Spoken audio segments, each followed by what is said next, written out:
একবারে তার চরণে দাও।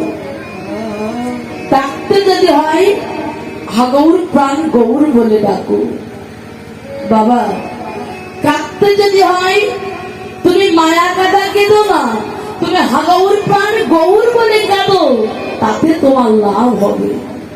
তা না হলে বাবা আমাদের পৃথিবীতে যাওয়া আসাটা সার হবে। তুমি এদের ভালোবাসো, সংসারের ভিতরে সবকিছু রাখো, মনটা রাখবে কোথায়? মনটা রাখবেন আমার গৌর হরির চরণে। নিতাই গৌর হরি।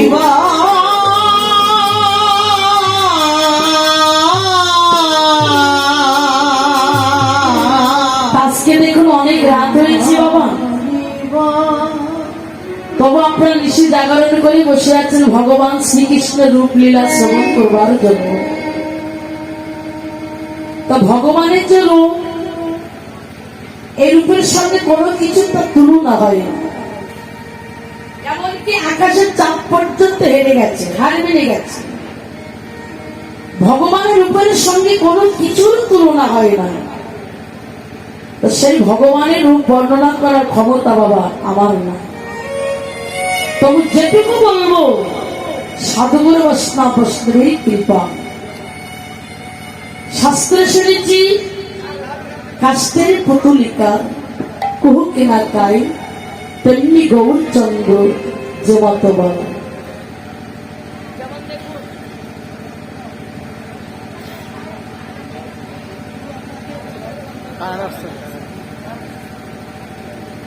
পুতুলিকা একটু ঝোলটা বাড়া ভাই। কাষ্টের পুতুলিকা কুহু কেনাকায় তেমনি গৌরচন্দ্র যে মত বলা। যেমন দেখুন বাবা, আপনারা কি কখনো বাজারে পুতুল নাচ দেখেছেন? হ্যাঁ কি না বলবেন? দেখছেন? আচ্ছা মায়েরা কখনো পুতুল নাচ দেখছেন? এগুলো কিন্তু আগে হতো, এখন খুব একটা দেখা যায় না। যায় কি? যায় না। তবে ওই পুতুলের নিজের কোনো শক্তি থাকে না বাবা নৃত্য করবার। তবে কি সে নৃত্য করতে পারে না? পারে। কেমন ভাবে না, জাদুকর পর্দার আড়াল থেকে চিকন সুতার দ্বারায় তাকে যেমন ভাবে নৃত্য করায়, ঠিক সে তেমনি ভাবে নৃত্য করে। তদ্রূপ আমি আপনাদের সম্মুখে দাঁড়িয়েছি সেই একটি পুতুল স্বরূপে। আপনারা হচ্ছে আমার সেই জাদুকর। আপনারা আমাকে যেমন ভাবে গাওয়াবেন আমি ঠিক তেমনি ভাবে গাইব। আপনারা আমাকে যেমন ভাবে নৃত্য করাবেন আমি ঠিক তেমনি ভাবে নৃত্য করব। আমার নিজস্ব কোনো সম্বল নাই। যেমন দেখুন বাবা, এক ঝুড়ি পাকা আমের ভিতরে যদি একটি কাঁচা আম থাকে, তো ওই পাকা আমের পরশে কাঁচা আমটি কি হয়? পেকে যায়। তদ্রূপ এখানে আপনারা হচ্ছে আমার সেই পাকা আম। কোন ভুলবশত ঢুকে পড়েছি বাবা আপনাদের ভিতরে, আমরা এই কয়েকটি কাঁচা।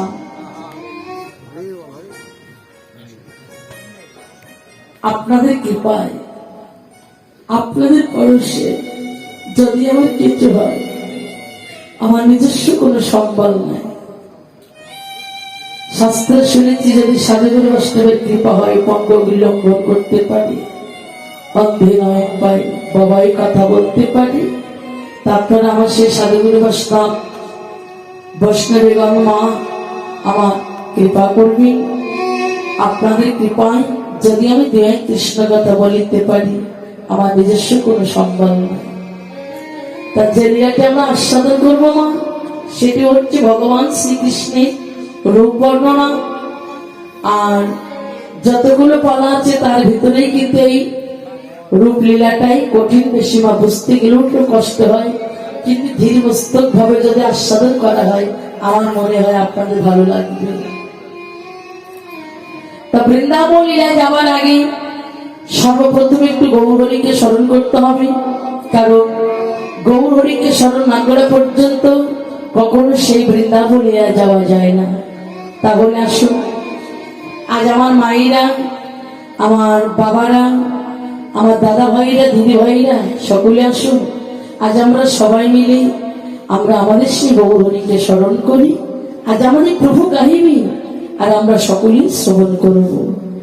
আজকের এখানে যে যেখানে বসে আছে সেইখান থেকে আমার সঙ্গে দুটো বাহু উত্তোলন করে সকলে বলুন, জয় জয় নিতাই গৌর সুতরাং প্রতি প্রেমানন্দে বলো হরি বল, হরি বল, হরি বল।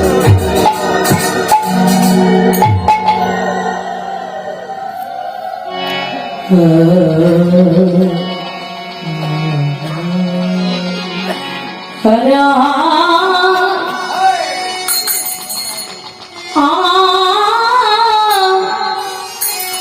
বড় মেলা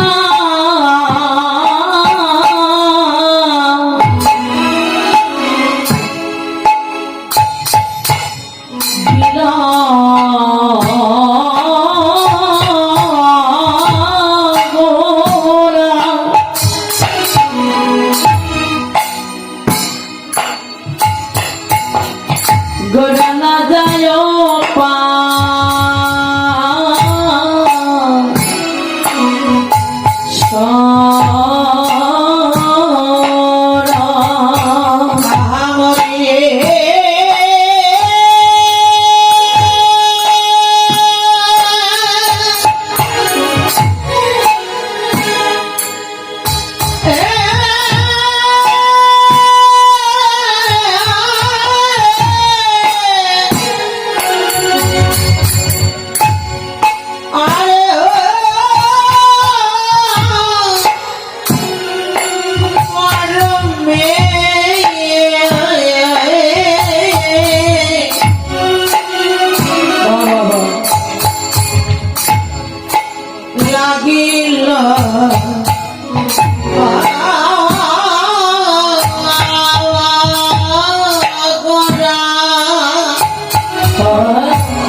লাগিয়াছে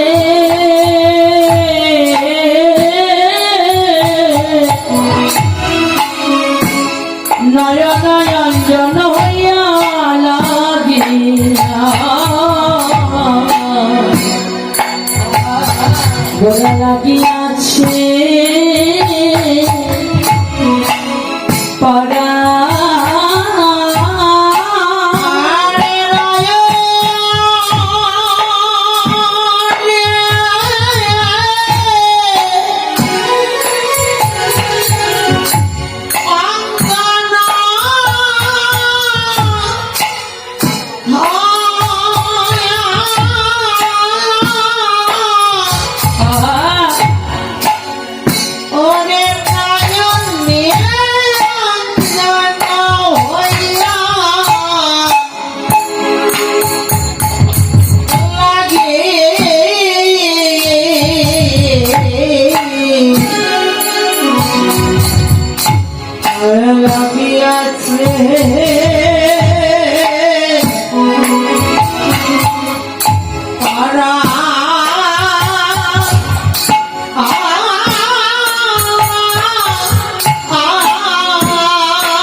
হইয়া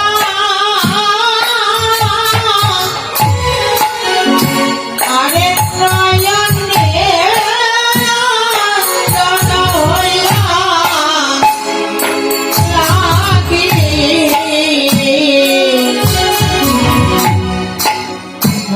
লাগিয়াছে পারা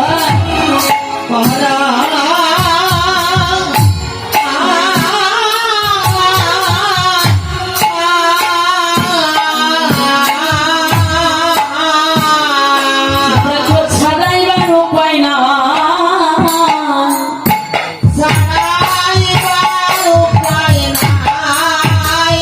আর অঞ্জনেরও নাই লেগেছে ছাড়াইবার উপায় না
কৃপণ কাদের বলে জানেন?